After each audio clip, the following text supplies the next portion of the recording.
हिमालय की तीर्थ यात्रा को जाने का मेरा कोई इरादा न था, लेकिन दिल की सच्ची प्यास ही एक दिन मुझे उन कठिन पहाड़ी रास्तों की ओर खींच ले गई। मेरा मन किसी तलाश में था और दिल को तरह तरह के शक घेरे हुए थे। परमार्थ लाभ की आशा भी थी, इसीलिए मैं जगह जगह घूमता फिरा। बैसाख के महीने की कड़ी धूप में उत्तर पश्चिम भारत के रेल मार्ग से मैं निकल पड़ा।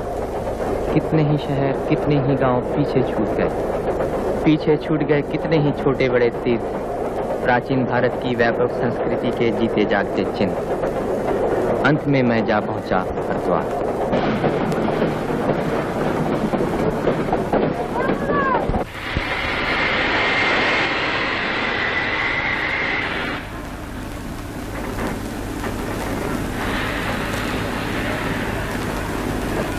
हरिद्वार, हर की पैड़ी।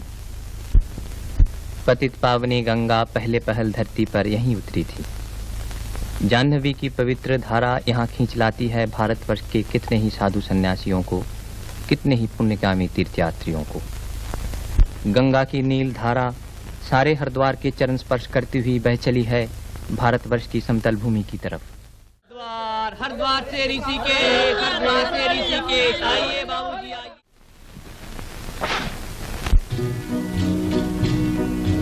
राम नाम घन श्याम नाम, शिव नाम सिमर दिन रात, हरि नाम सिमर दिन रात। हम लोग देवप्रयाग जा पहुंचे, छोटा पहाड़ी शहर।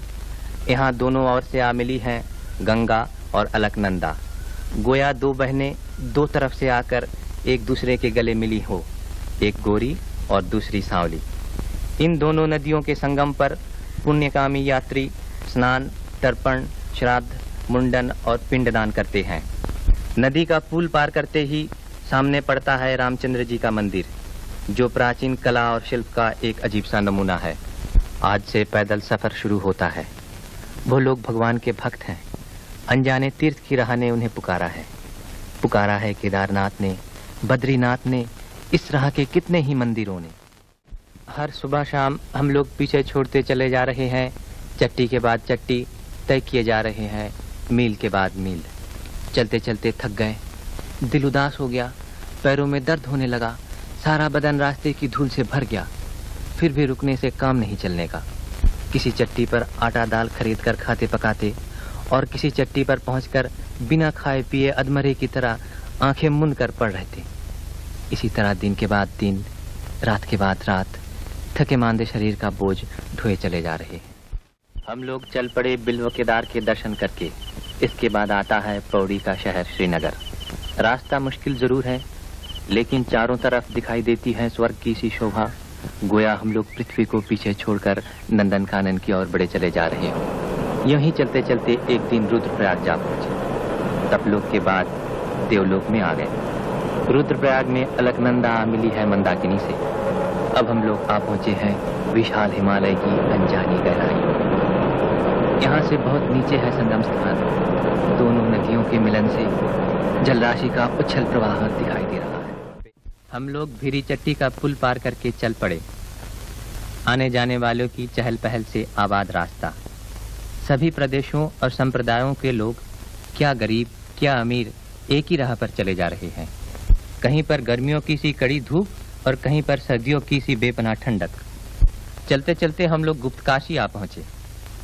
यहाँ मंदिर में विराजमान है काशी के भगवान विश्वनाथ। भारत की तबाही की एक मनहूस खड़ी में विश्वनाथ की मूर्ति को यहाँ लाकर छुपा रखा गया था।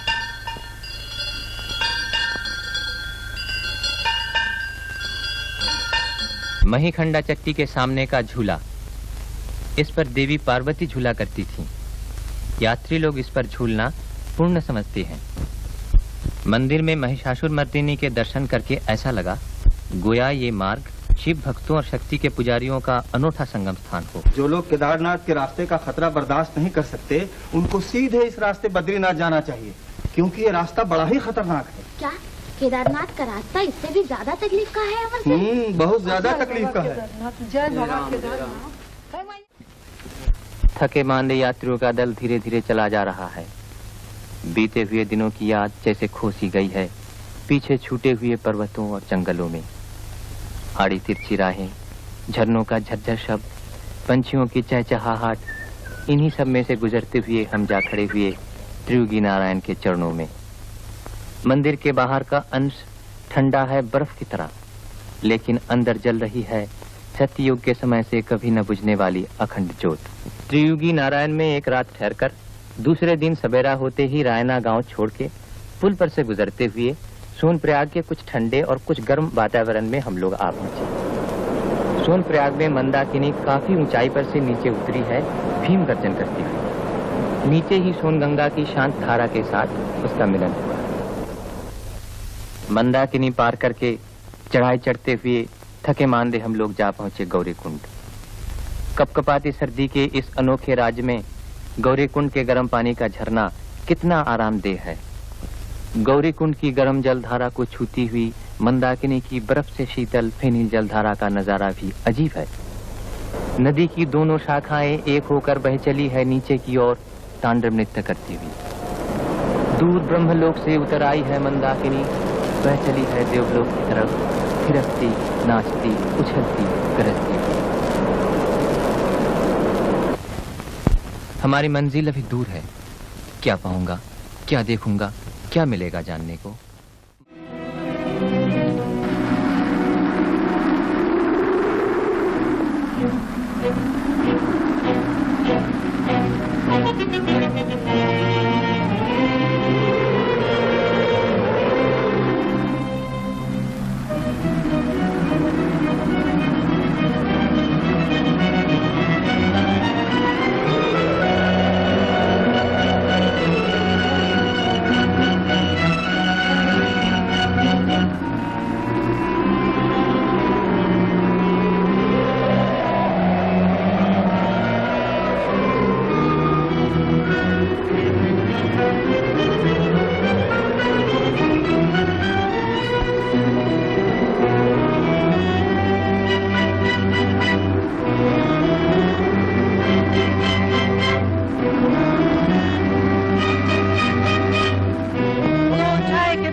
ये ऊखी मठ है, ऊखी मठ।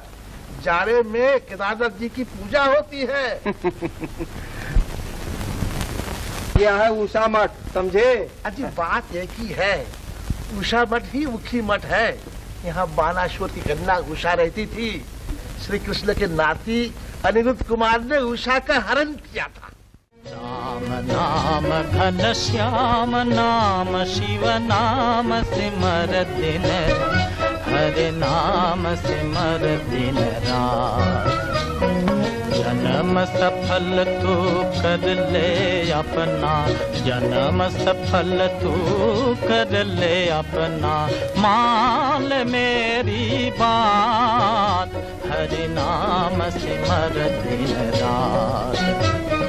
राम नाम घन श्याम नाम शिव नाम सिमर दिन रात, हरि नाम सिमर दिन रात। काम क्रोध मोह लोभ छोड़ कर नाम प्रभु का गाले। मानुष तन जो पाया उसका सच्चा लाभ उठा ले। जीवन ये अनमोल तिहारा पल पल बीतत जात। हरि नाम सिमर राम नाम सिमर शिव नाम सिमर दिन रात। हरि नाम सिमर दिन रात। राम नाम घन श्याम नाम शिव नाम सिमर दिन रात। हरि नाम सिमर दिन रात।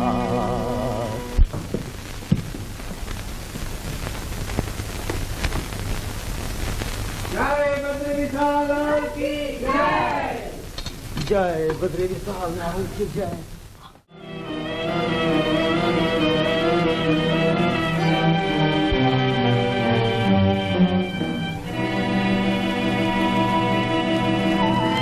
जय बद्री, जय बद्री विशाल। जय बद्री विशाल।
आज कोई अविश्वास, कोई संदेह, कोई संकोच बाकी नहीं। आनंद उल्लास में डूबे हुए मन ने मुझे स्थिर न रहने दिया। जिस मंजिल पर पहुंचकर दूसरों की यात्रा खत्म होती है, वहीं से मेरी यात्रा फिर शुरू हुई। मुझे जाना है उसी राह पर जिसे महाप्रस्थान की राह कहते हैं। बर्फ से ढके हुए रास्ते से मैं आगे बढ़ चला। नीचे बहा चला जा रहा है पिघली हुई बर्फ का प्रवाह।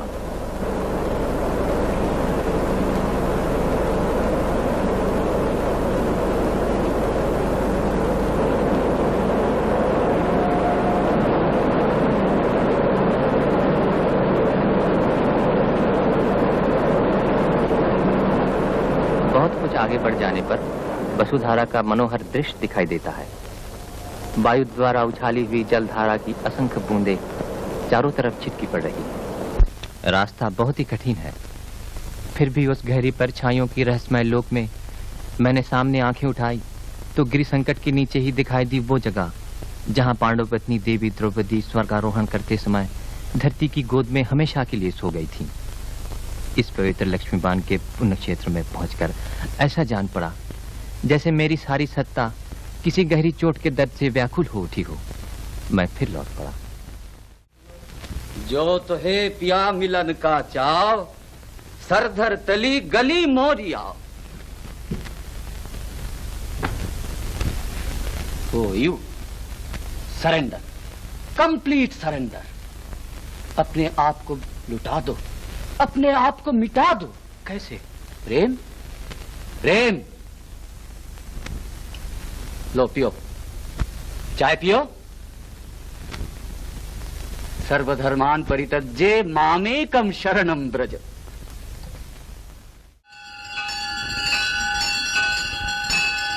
यो वा पुष्पं वेद पुष्पवान् प्रजावान् पशुमान् भवति। चंद्रमा वायपां पुष्पं पुष्पवान् प्रजावान् पशुमान् भवति। य एवं वेद यो वामायतनं वेद आयतनवान् भवति।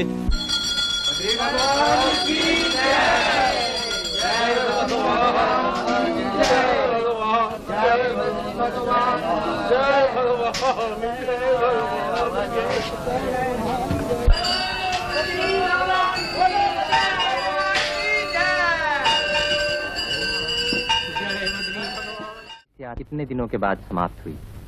यहाँ 3 रातें बिताकर एक एक करके सभी लौट रहे हैं। वही पहले वाला रास्ता फिर आ गया। वही भयभीषणा धवल गंगा भयावनी चक्कर खाती हुई वही चली जा रही है। उसी के किनारे चला जा रहा है यात्री दल। सभी के चेहरे आनंद और उत्साह के तेज से चमक रहे हैं। फिर आ गया पांडुकेश्वर। कहते हैं इतिहास प्रसिद्ध चंद्रवंशी पांडु राजा यहीं निवास करते थे।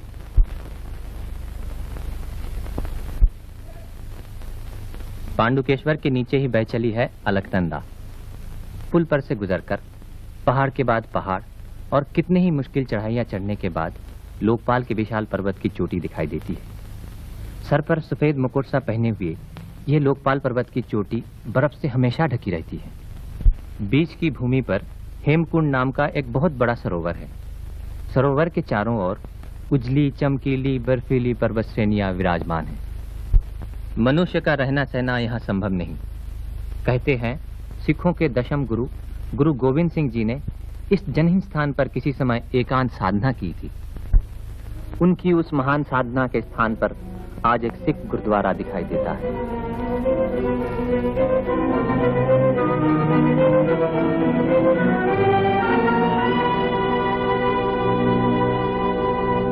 वहां से लौटने पर रास्ते में दिखाई देती है वो विशाल जलराशि जो हेमकुंड से निकलकर लक्ष्मण गंगा के नाम से अलकनंदा में आ मिली है।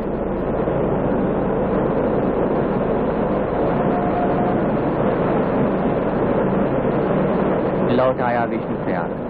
वही विष्णु गंगा और अलकनंदा का अनोखा नाच रहा। फिर आ गया जोशी मठ या ज्योतिर्मठ। जगत प्रसिद्ध वेदांत और दर्शन शास्त्र के महान भाष्यकार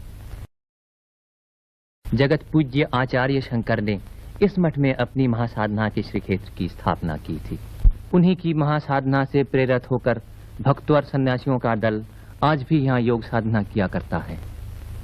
शंकराचार्य जी ने जहाँ परम ज्योति लाभ की थी, उस स्थान पर छाया घिरी साधन वेदी के दर्शन करने से भक्ति और श्रद्धा अपने आप उमड़ आती है। तुम लोग क्या कुछ विश्वास करते हो? विश्वास है तुम्हें इहलोक में, परलोक में, पुनर्जन्म में? क्या विश्वास है तुम्हें मृत्यु को जीतने वाले लोकोत्तर प्रेम में?